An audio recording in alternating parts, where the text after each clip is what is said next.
Thank you very much for visiting my channel. If not difficult, like and subscribe to my channel to always be aware of events.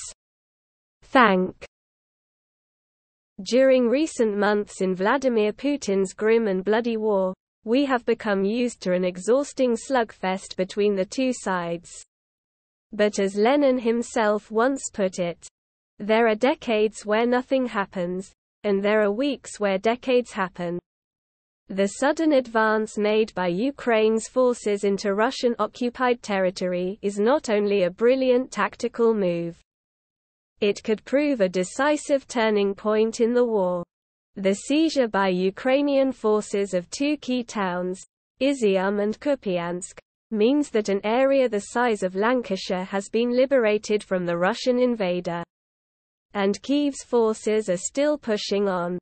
The last time Russian forces had to retreat so close to Moscow was 1941, when they were being pushed back by the German onslaught.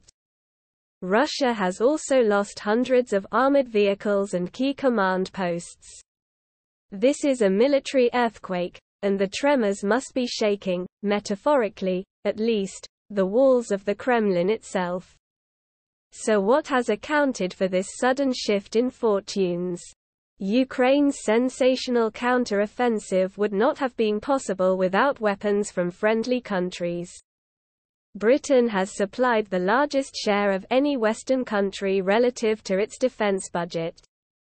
And American HIMARS, High Mobility Artillery Rocket System, missiles have devastated Russian HQs, as well as the arms dumps that Putin's generals foolishly believed were safely behind the lines. US and British radar targeting weapons have also stopped the Russian Air Force from playing much of a role in the conflict.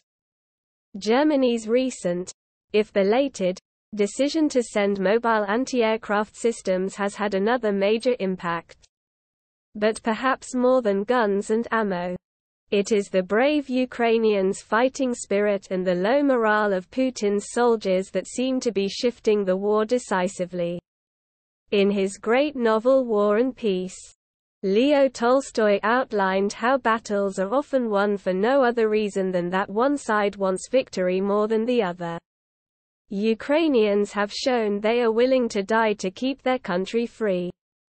But few Russian soldiers see any glory in throwing away their lives for Putin's arrogant misadventures.